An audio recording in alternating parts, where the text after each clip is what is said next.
예, 예전에 이제 그 우주의 미세 조종 이야기를 했었는데요.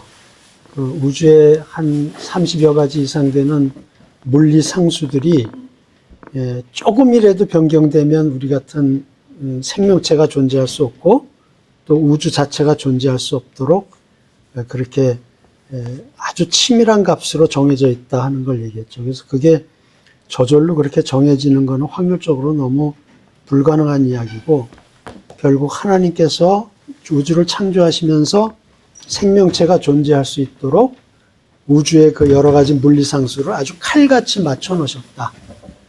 그래서 그것이 우주의 미세조정, 파인 튜닝이다, 이렇게 이야기를 했고, 하나님 계신 하나의 그 단서로 그렇게 이야기하고 있습니다.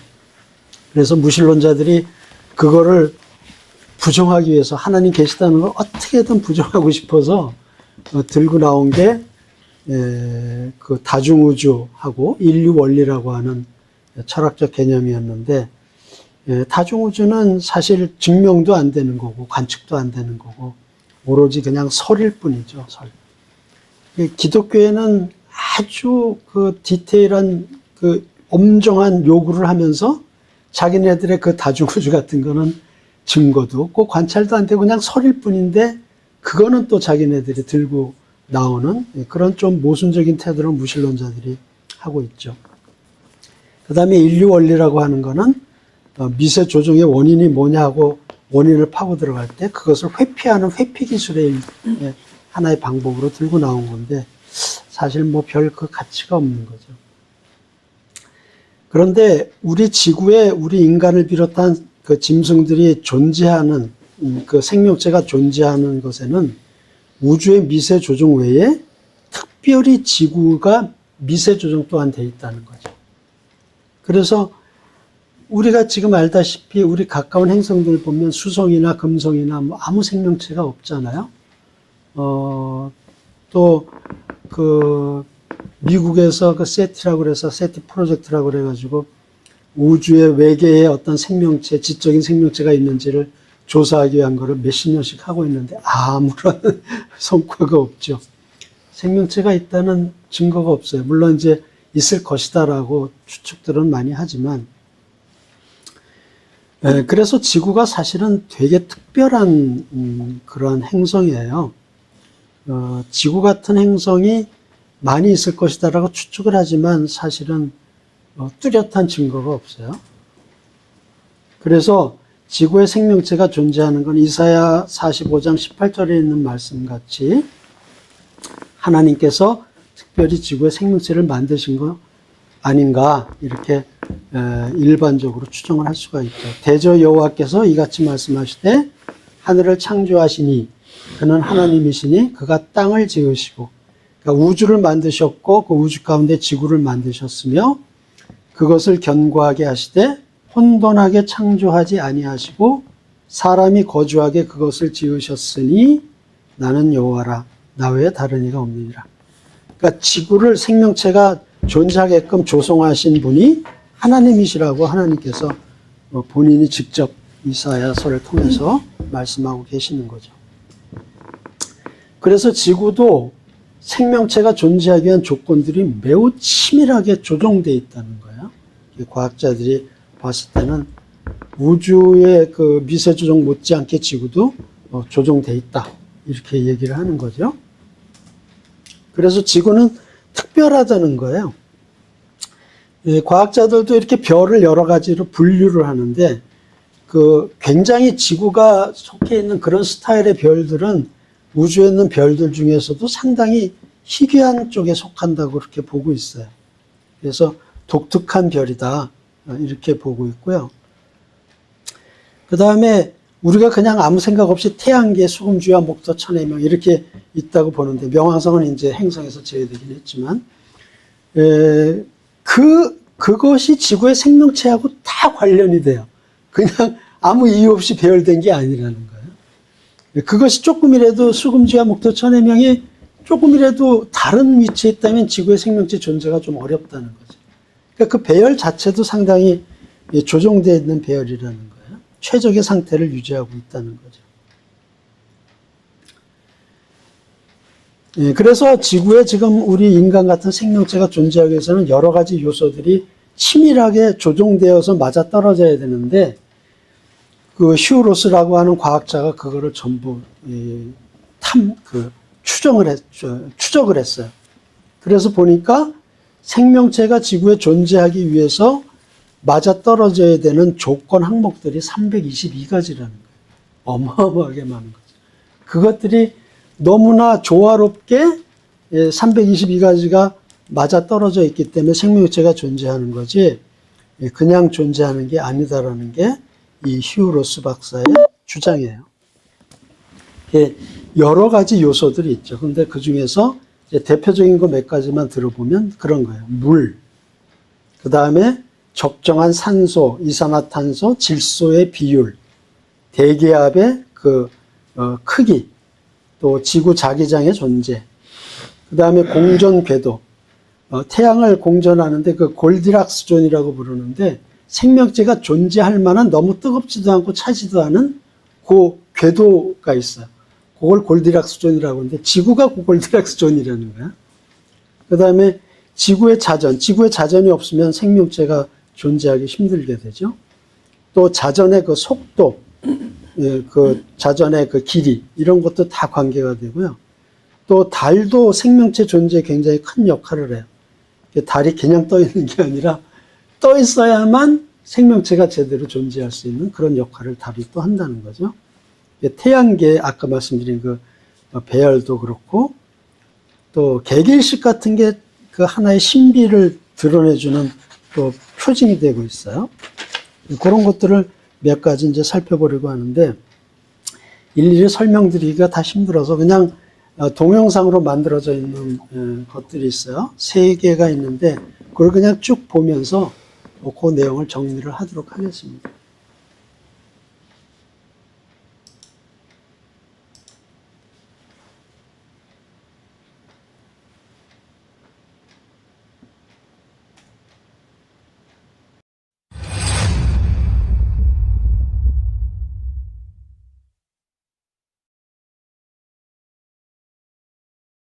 우리는 하나님이 존재하신다는 단서의 하나로 우주의 물리 상수들과 값들이 미세 조정되어 있다는 것을 살펴보았습니다.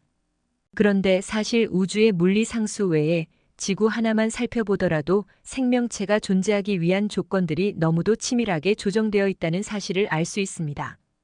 그래서 우주의 물리 상수와 지구의 생명체 존재 조건들을 함께 생각해 보면 우주의 창조자이며 동시에 특별한 지구를 조성하시고 그곳에 인간을 창조하신 하나님의 존재를 더욱 유추할 수 있습니다. 생명체가 존재하는 지구는 우주의 별들 중에서도 매우 희귀하고 독특한 별입니다. 지구와 지구를 둘러싼 태양계의 여러 가지 요소들이 지구에 인간과 같은 지적 생명체가 존재할 수 있게 하는 최적의 상태로 유지되고 있기 때문입니다. 즉, 생명체가 지구상에 존재할 수 있는 까닭은 우주의 미세 조정과 더불어 지구가 미세 조정되어 있기 때문인 것입니다. 지구에 생명체가 존재하려면 지구와 관련된 여러 가지 물리적 요소들이 치밀하게 균형을 이루어야만 하는데 우주의 미세 조정 못지않게 높은 수준으로 조정되어 있지 않으면 생명체가 지금처럼 지구상에 존재하는 것은 불가능합니다. 천체 물리학자인 휴 로스 박사는 지구의 미세 조정 항목을 322개로 정리하였습니다. 그중 몇 가지를 정리하면 다음과 같습니다. 첫 번째, 물의 존재입니다. 지구상에 존재하는 풍부한 물은 지구상에 생명체가 존재할 수 있게 해주는 가장 중요한 요소 중의 하나입니다. 태양계에서도 유독 지구만이 풍부한 물을 소유하고 있습니다. 지구의 70% 이상이 3억 2,600만 입방마일의 물로 뒤덮여 있습니다. 이것은 지구가 평탄한 구형일 경우 2.5km 깊이로 지구를 뒤덮을 수 있는 양입니다. 과학자들은 지구상에 그토록 풍부한 물이 어떻게 존재하는지 아직도 잘 모릅니다. 많은 과학자들이 물이 태양계 밖의 해성이나 운석으로부터 유입된 것으로 추정하고 있습니다. 지구에 근접하는 해성이나 운석 속에 물을 생성하는 수소의 함유량을 측정하여 이 같은 가설을 세웠지만 아직 가설에 의한 추정의 수준을 벗어나지는 못하고 있고 계속해서 이런저런 이론들이 발표되고 있습니다. 무신론자들에겐 물이 어떻게 지구상에 존재하는지도 의문이지만 중요한 것은 지구의 물량의 비율입니다. 지구에 존재하는 물의 양이 지구상에 생명체가 존재할 수 있게 해주는 적당한 양이라는 것입니다. 지금보다 바다가 더 넓으면 홍수와 태풍이 너무 심하게 발생되어 생명체의 존재가 어렵게 되고, 반대로 지금보다 땅이 더 넓으면 사막화가 너무 빠르게 진행되어 지구가 매우 황폐해지기 때문에 역시 생명체의 존재가 어렵다는 것입니다. 물은 지상만큼 지하 땅속에도 많은 양의 물이 존재합니다. 지하 1000km 맨틀에 지구의 모든 바다를 합친 것만큼의 물이 있는 것으로 밝혀졌습니다. 맨틀은 지각 바로 아래에 있으면서 외핵을 둘러싸고 있는 두꺼운 암석층이며 지하 100km에서 2925km에 걸쳐 있습니다. 미국 노스웨스턴대 스티브 제이컵슨 교수는 2016년 11월 국제학술지 암석에 지구 핵에 가까운 하부 맨틀에 엄청난 양의 물이 있다는 증거를 찾았다고 밝혔습니다. 미국 플로리다 주립대와 영국 에든버러대 연구진은 같은 시기에 미국립과학원 회보에 발표한 논문에서 맨틀에 있는 수산기 함유 광물은 질량의 1.5%가 물로 볼 수 있다고 밝혔습니다. 이를 맨틀 전체로 환산하면 지구 표면의 바다 전체에 맞먹는 양의 물이 지구 한가운데에 있는 것이라고 연구진은 밝혔습니다. 맨틀은 대류에 따라 지각의 이동도 일어납니다.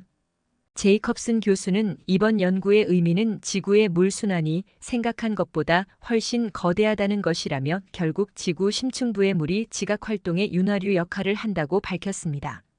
제이컵슨 교수는 이번 연구의 의미는 지구의 물순환이 생각한 것보다 훨씬 거대하다는 것이라며 결국 지구 심층부의 물이 지각활동의 윤활유 역할을 한다고 밝혔습니다. 지각활동이 없으면 화산활동도 없고 화산활동이 없으면 대기 중에 산소가 생성되지 않아 생명체의 유지가 불가능하다고 합니다. 물은 어디에 있든 생명과 직결되는 셈입니다. 지질자원연구소의 이윤수 박사는 지하의 물로 인해 일어나는 판구조 운동은 지구의 생명활동이 지속될 수 있는 에너지를 공급한다고 설명합니다. 화산활동을 통해 지구 내부에 있던 이산화탄소가 대기 중으로 올라오고 이 이산화탄소가 지구를 따뜻하게 데워 지구 온도를 일정하게 유지하는 역할을 하기 때문에 지하에 물이 없다면 생명체가 존재하기에 적당한 온도로 조절이 되지 않아 생명체의 존재가 어렵다는 것입니다. 천연 에너지인 석탄과 석유도 판구조 운동이 없었다면 만들어지기 어렵다고 합니다. 판이 움직이는 과정에서 바닷속에 있는 플랑크톤과 유기물이 땅속에 함께 들어가고 이 유기물들이 환경 조건이 맞을 때 석유로 숙성된다고 합니다. 그러나 땅 아래 물이 너무 많으면 너무 잦은 화산 폭발과 지질 활동으로 인해 자연재해가 너무 많아져서 그 또한 생명체가 살기 어려운 환경이 된다고 합니다. 그래서 현재와 같이 적당한 물의 양이 존재할 때에만 생명체가 온전히 존재할 수 있다는 것입니다. 두 번째, 산소의 존재입니다. 지구상의 산소의 존재는 생명체 존재의 필수 요소입니다. 지구상에서 단 5초 동안만 산소가 사라지면 지구는 더 이상 생명체가 존재하지 않는 행성이 되어버립니다. 만약 그런 일이 일어난다면 자외선을 흡수하는 산소가 없어지면서 평상시 300배의 자외선에 노출되게 됩니다. 그리고 오존층도 파괴되어 자외선 노출이 지속되게 됩니다. 산소는 또한 콘크리트의 성합체 역할을 하기 때문에 산소가 없다면 모든 콘크리트 건물이 부서지게 됩니다. 또 물속에는 대기의 100배의 산소가 존재합니다. 산소가 사라지면 순식간에 바다는 물론 지구 위아래의 모든 물이 증발합니다. 인체 구성의 65%가 산소로 이루어져 있습니다. 산소가 사라지면 인체는 원자레벨까지 분해되어 사라집니다. 짐승도 마찬가지입니다. 현재 대기의 산소의 농도는 21%이며 생명체가 존재하기에 적절한 수준입니다. 만약 지구 대기상의 산소의 농도가 줄어든다면 생명체가 존재하기가 매우 어려워집니다. 5%만 줄어들어도 질식, 두통, 구토 등이 유발되고 심하면 생명을 잃게 됩니다. 반대로 지구 대기상의 산소의 농도가 높아지면 어느 정도의 산소량까지는 생명체에 긍정적인 효과를 줄 수 있습니다. 그러나 적응이 되지 않는다면 과한 산소량으로 인해 산소 중독에 걸릴 수도 있습니다. 산소 중독이 되면 근육 경련, 멀미, 현기증, 시야가 좁아짐, 호흡곤란, 발작 등의 증세가 일어날 수 있습니다. 그리고 생명체의 크기는 산소의 농도와 관련 있는 것으로 과학자들은 보는데 약 2배의 산소가 증가하면 지구는 거대한 벌레들로 뒤덮일 것입니다. 이전 지구는 아마도 산소 농도가 현재보다 더 높았을 것으로 추정하고 있습니다. 120cm의 잠자리 화석이 발견되는 등 화석에서 큰 곤충들의 화석이 발견되는 것으로 보아 매우 오래전 지구는 산소 농도가 현재보다 높았을 것으로 추정합니다. 호박 속에 갇혀있는 공기로 산소의 농도를 측정한 결과 35% 정도로 현재보다 14%나 많은 것으로 보고된 적도 있다고 합니다. 또 대기 중에 산소량이 많아지면 화재가 훨씬 많이 발생하게 되고 진화도 어렵게 되어 생명체들에게 큰 위협이 된다고 합니다. 세 번째, 이산화탄소와 질소의 농도입니다. 이산화탄소도 생명체 유지의 필수 요소입니다. 현재 관측된 대기 중 이산화탄소 평균 농도는 약 420ppm 정도라고 알려져 있습니다. AP통신은 산업화 이전 대기 중 이산화탄소 농도는 280ppm으로 추산된다면서 지구 대기의 이산화탄소 농도가 산업화 이전과 비교해 50% 이상 늘어난 것이라고 전했습니다. 환경 문제가 되는 온실가스의 90% 이상이 이산화탄소여서 사실 온실가스는 이산화탄소라고 보아도 무방합니다. 100년 전 대기 중 약 0.03%였던 온실가스는 현재 0.04%로 비율이 늘어났고 불과 0.01%의 변화에도 불구하고 지구는 온난화 문제 등 심각한 환경 문제로 몸살을 앓고 있습니다. 산업화 이전까지의 지구 대기 중의 이산화탄소의 농도는 생명체가 존재하기에 적당한 양으로 미세 조정되어 있었다고 말할 수 있습니다.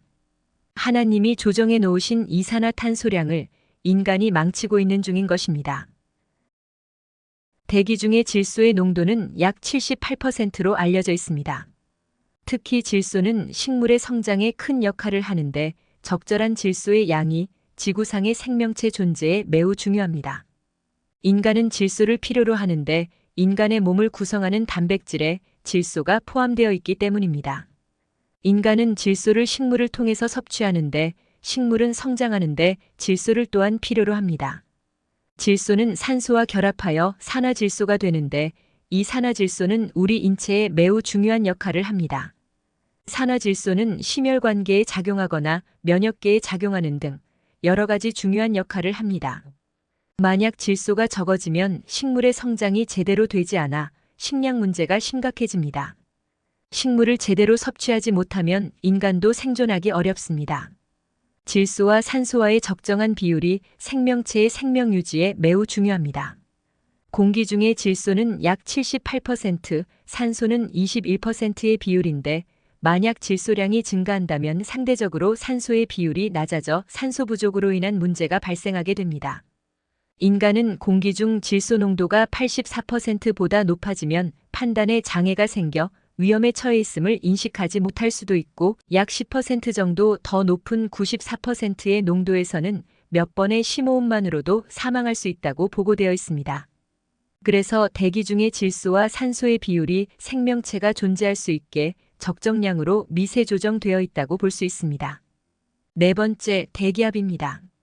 지구를 둘러싸고 있는 대기의 90%는 지상으로부터 20km 이내에 있습니다.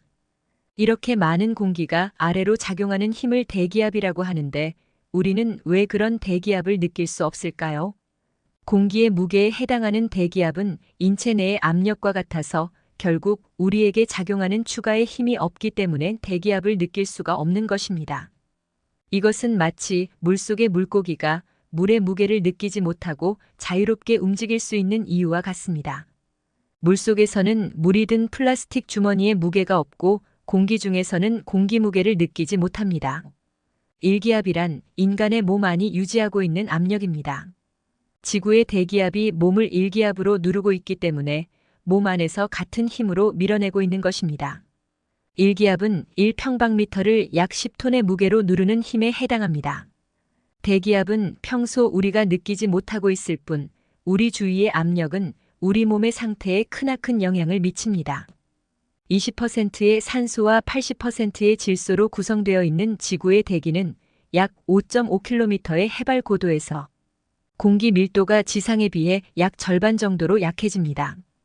그리고 12km가 되면 공기가 매우 희박해져서 주변 공기의 압력이 매우 낮아집니다. 고도가 낮은 곳에서 해발 2,500m 내지 3,000m 이상의 높은 곳으로 올라가면 두통과 피로감, 호흡곤란, 구토, 식욕 부진과 같은 증상들이 나타나는 고산병이 나타납니다. 인간은 고도 9km만 올라가도 생명의 위협을 받으며 20km 정도의 고도가 되면 대기압이 낮아져서 세포에 기포가 생기고 혈액이 끓어오르는 것처럼 보이게 됩니다. 이와는 거꾸로 대기압이 높아지면 스쿠버 다이버들이 수압이 높아지고 혈압이 변해 신체 내의 기관이 파열되는 잠수병과 같은 현상이 일어납니다. 물속 깊이 들어갈수록 압력이 급격히 높아지므로 호흡할 때마다 높은 압력으로 인해 혈액 속으로 더 많은 공기가 녹아 들어가지만 갑자기 물 밖으로 올라오면 혈액 속에 녹아 들어갔던 공기는 기포로 급격히 변하게 됩니다. 이때 못의 혈관이 터지는데 뇌혈관이 터지면 뇌출혈로 사망할 수도 있습니다. 그러므로 물 밖으로 올라올 때는 압력의 변화를 줄이기 위해 천천히 올라와야 합니다. 현재 대기압은 지구의 생명체가 생명을 유지하기 가장 최적의 기압으로 미세 조정되어 유지되고 있습니다. 5번째, 지구 자기장의 존재입니다.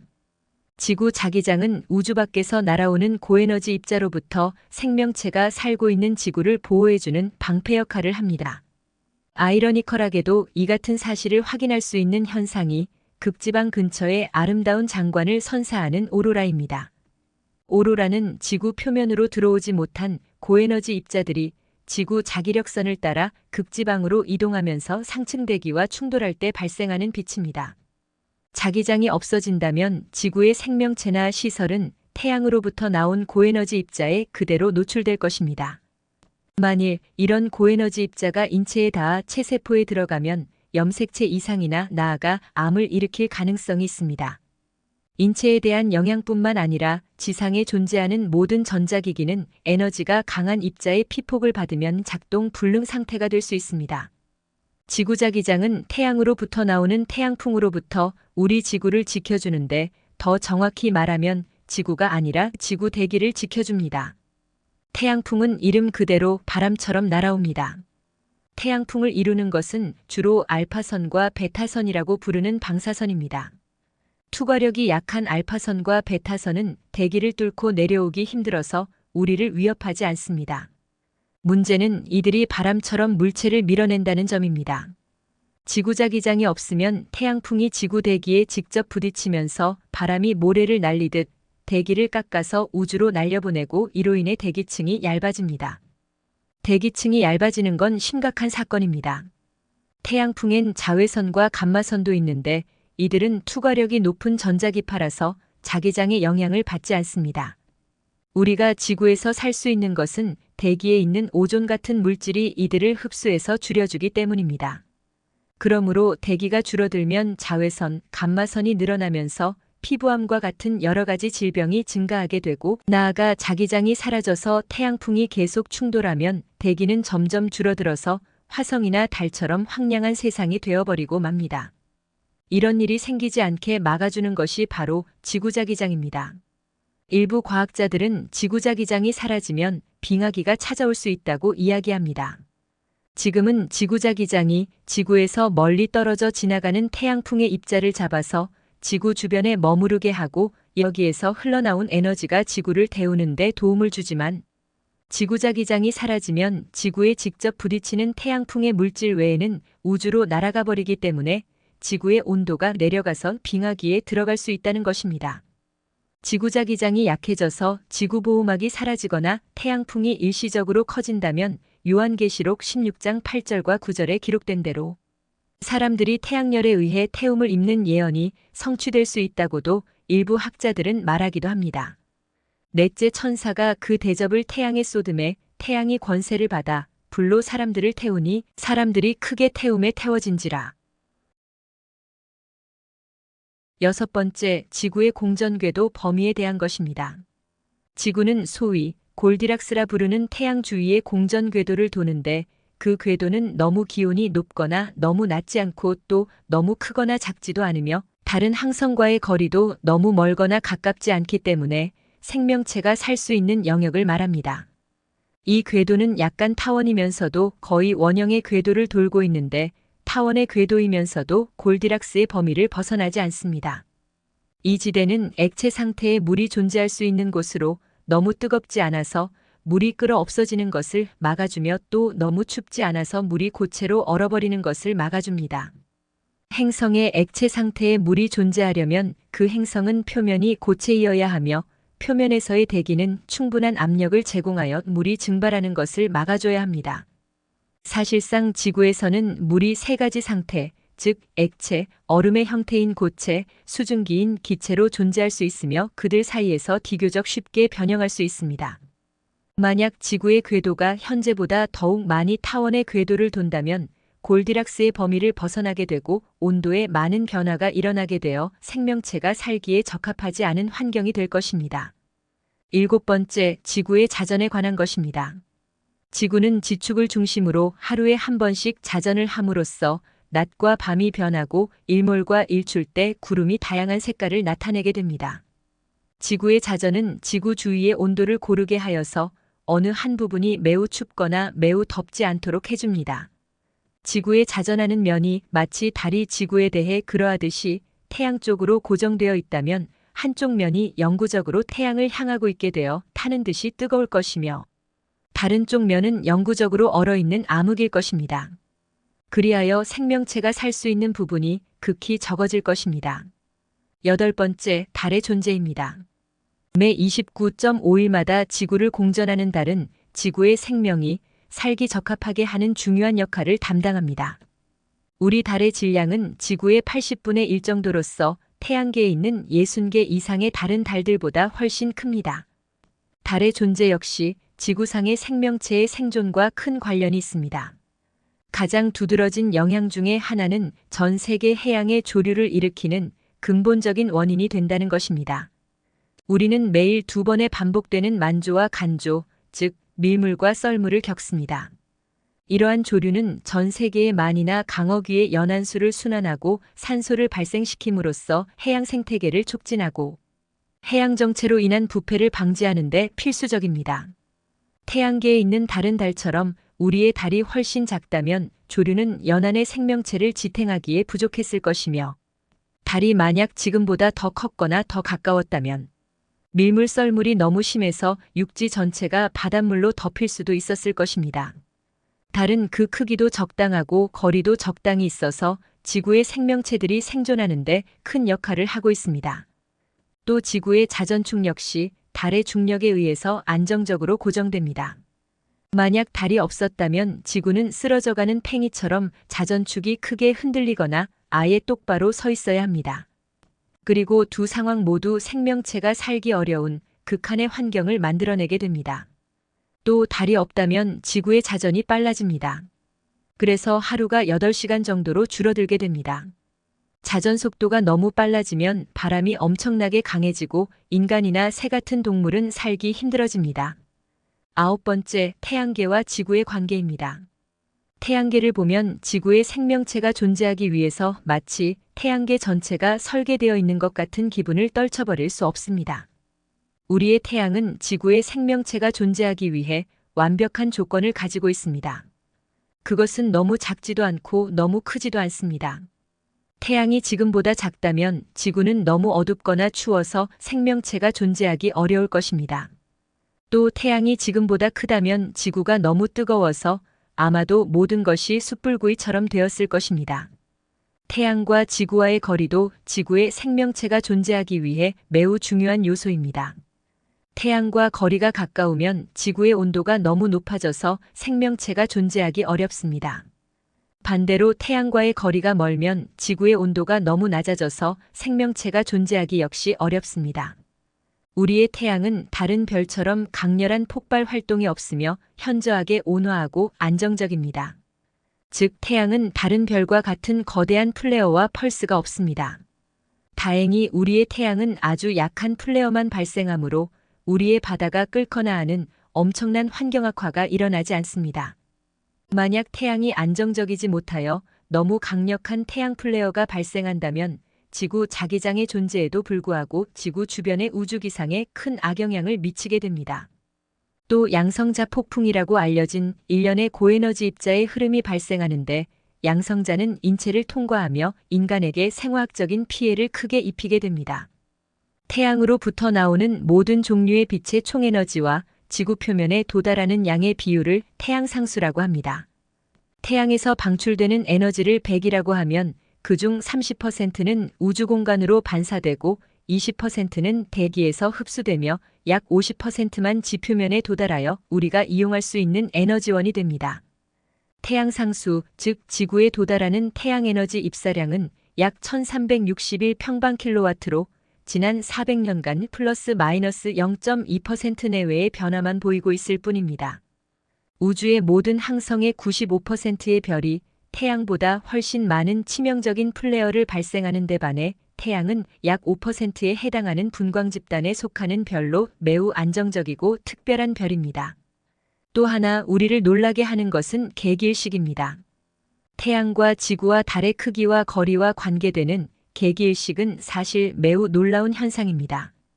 지구에서 볼 때 달 그림자가 태양을 정확하게 100% 가리는 개기일식은 태양과 지구와 달의 크기와 거리가 절묘하게 조화를 이루지 않으면 일어날 수 없는 현상입니다. 태양은 달보다 지름이 400배가 큽니다. 그리고 지구와 달의 거리보다 달과 태양의 거리가 약 400배 멉니다. 이게 얼마나 대단한 일인가 하면 누군가 인위적으로 미세 조정하지 않았다면 이런 일치는 자연 상태에서 우연히 일어나기 정말 힘든 일이라는 것입니다. 또 태양계의 행성들과 지구와의 관계도 지구의 생명체 유지에 지대한 영향을 미치고 있습니다. 큰 중력을 가지고 있는 목성이나 토성이 지구와 조금만 더 가까웠거나 크기가 더 컸더라면 지구의 공전 궤도가 그 중력으로 인해 불안정해졌을 것입니다. 1989년 혼돈의 태양계 이론을 제안한 파리 천문대의 천문학자 자크 라스칸은 목성과 토성의 궤도가 지구 궤도가 무질서해지는 것을 방지하고 있음을 발견했습니다. 그에 따르면 목성과 토성에 의해서 만들어진 궤도 안정성이 없다면 지구의 공전 궤도는 극도의 변화를 일으킬 수 있습니다. 그리고 이것은 우리 기후의 불안정을 야기해서 지구의 생명체가 살 수 없도록 만드는 원인이 된다는 것입니다. 2016년 컴퓨터 시뮬레이션을 통하여 2000여 개의 외계 행성을 연구한 카네기 관측소의 연구원들은 지구는 아주 특별하며 지구와 유사한 행성이 지구와 같은 환경으로 형성되는 것은 확률적으로 불가능에 가깝다고 이야기했습니다. 지구와 같은 행성이 생성되는 것이 정말 희귀하다면 우리와 같은 생명체가 존재하는 것도 정말 희귀하다고 생각할 수밖에 없습니다. 우주학자인 체이슨과 맥밀런은 천문학지인 애스트로노미 투데이에 다음과 같은 글을 기고했습니다. 우리의 태양계는 확실히 독특하다. 오늘날 행성계는 매우 흔한 것으로 알려져 있지만 많은 경우에서 우리가 보고 있는 외계 행성계는 우리 태양계와는 너무도 다르다. 또 입자물리학자인 리처드 웹은 뉴 사이언티스트지에 이렇게 기고했습니다. 본질적으로 서로 다른 천체들이 아무런 이유 없이 태양계를 가로질러 분산되어 있다고 생각할 수 있다. 그러나 태양계의 어떤 조각을 이동시키거나 또는 다른 것이 추가될 때 전체 구성은 정상 상태를 벗어나 치명적 혼란에 빠질 것이다. 어떻게 이렇게 정확하고 섬세한 천체 구조가 생겨났을까? 캘리포니아 공대의 천문학자인 마이크 브라운은 우리의 태양계에 대한 독특성에 감탄하며 인간인 과학자들의 지성이 얼마나 위대한 태양계 앞에서 무력한지 탄식합니다. 내가 발견해낸 것은 그것이 정말 이상하다는 것이다.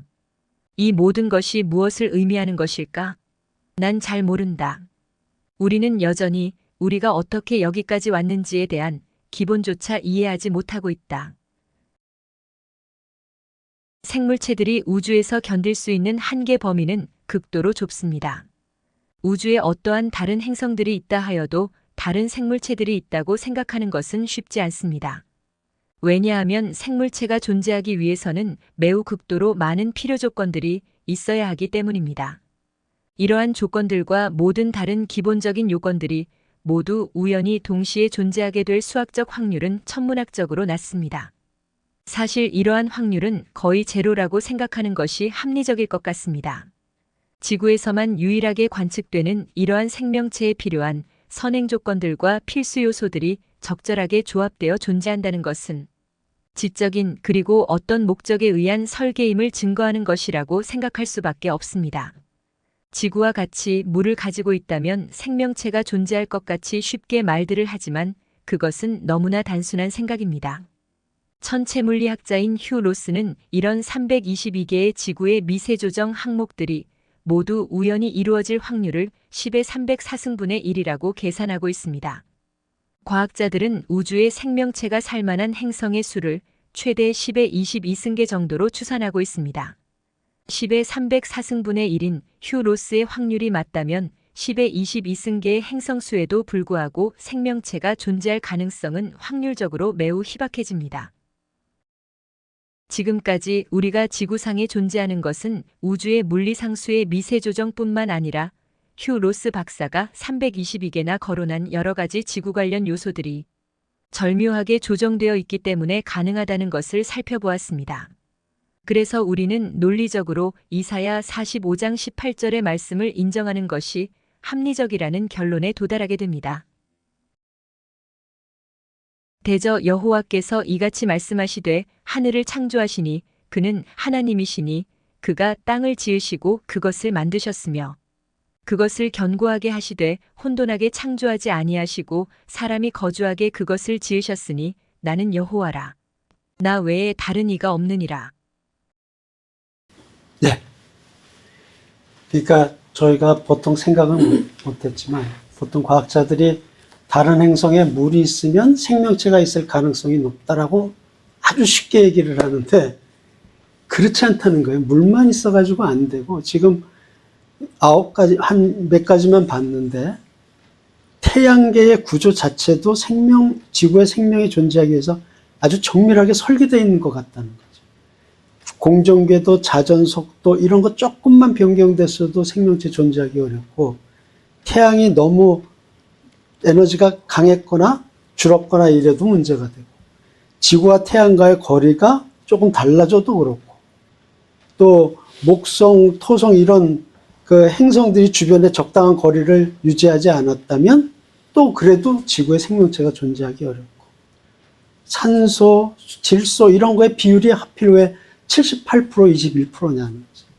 그것만 벗어나도 어렵고 그러니까 슈로스 박사가 322가지나 찾아낸 것이 그러한 것들이 다 적당히 만들어져 있지 않으면 우리 인간이 존재할 수 없기 때문에 우리 인간이 존재한다는 자체가 지구의 생명체가 존재하기 위해서 아주 정밀하게 디자인되어 있다는 거죠.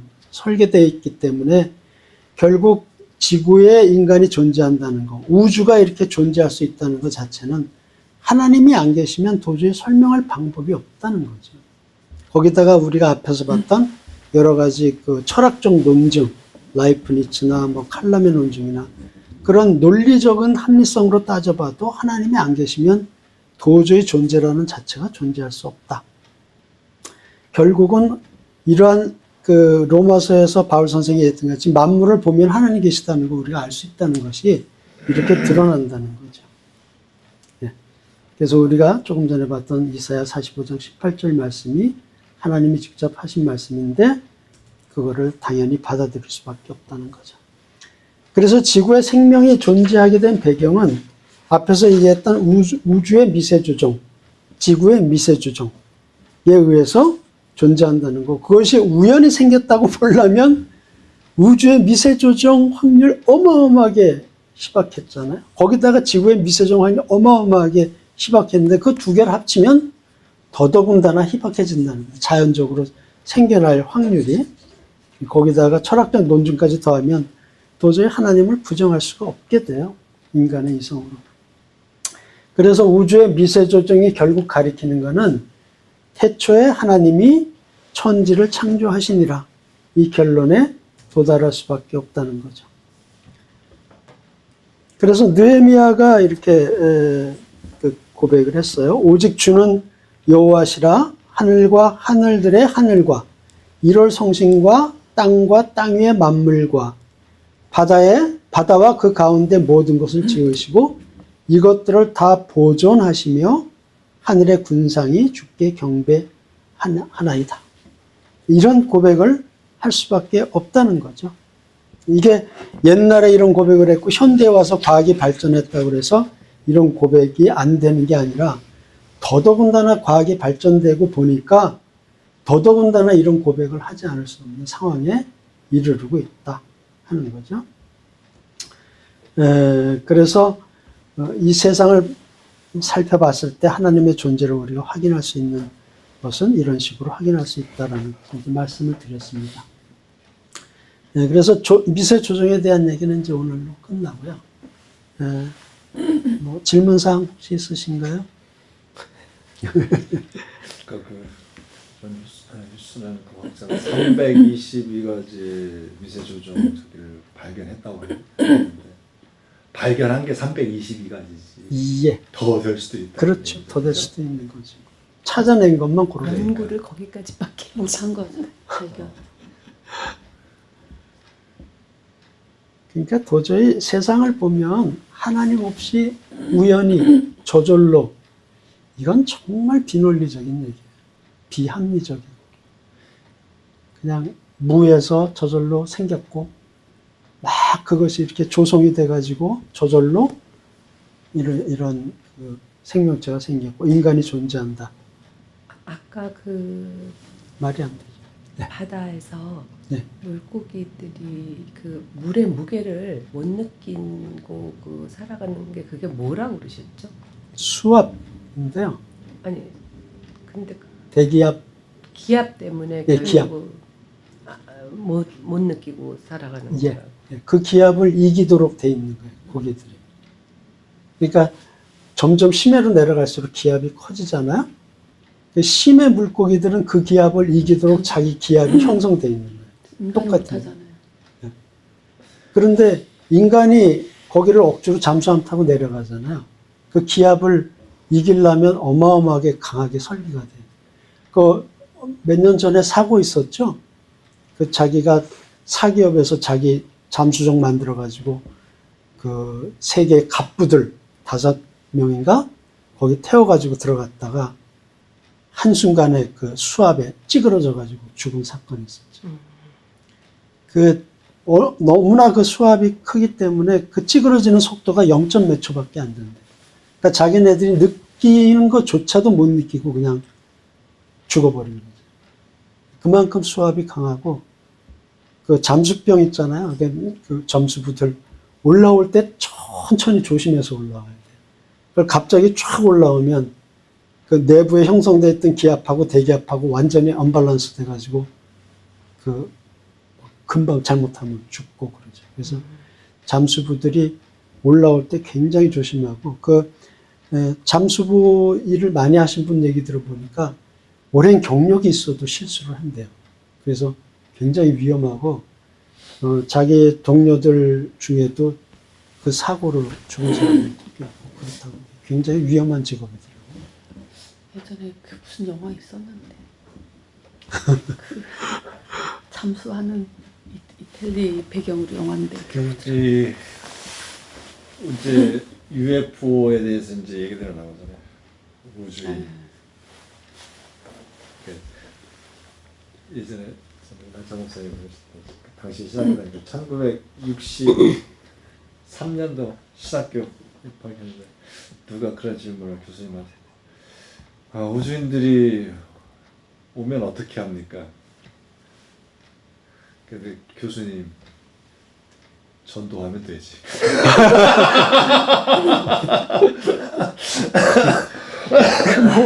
우주인이 있다고 하나님 존재하고는 전혀 관계없어요. 그러니까 우주인 있어봤자 우리 모르게 또 다른 데다 또 하나 만드셨었네. 뭐 이렇게밖에 안 되는 거죠. 그러니까 그 말이 지금 생각해 보면 농담도 아니고 그게 왜냐면 그들에게도 이제 이러한 여러 가지로 어떤 그 하나님에 대한 존재에 대해서 얘기할 수 있다는 거죠. 그렇죠. 그런 논의들 많이 하시죠. 예, 그러면 거기도 예수님이 가셨었을까? 또 거기서 죽으셨을까? 뭐 이런 거 얘기하고, 아니야. 여기 지구에서 한번 죽으신 게 전 우주에 영향을 미치기 때문에 한 번으로 끝나셨을 거야. 뭐 그런 얘기도 하기도 하고. 그러나 어쨌든 외계인이 있어도 결국 하나님의 그 높으신 어떤 지혜와 전지전능하심의 또 다른 표현일 뿐이지, 외계인이 있다고 그게 뭐 하나님 안 계시다, 뭐 그런 얘기는 말도 안 되는 거예요. 그래서 그것까지 이기는 게 뭐냐면 우리가 앞에서 봤던 라이프지츠 논증, 칼라멘 논증, 이런 거는 우주인, 외계인이 있거나 말거나 상관없는 거예요. 우주 자체에 대한 논이기 때문에.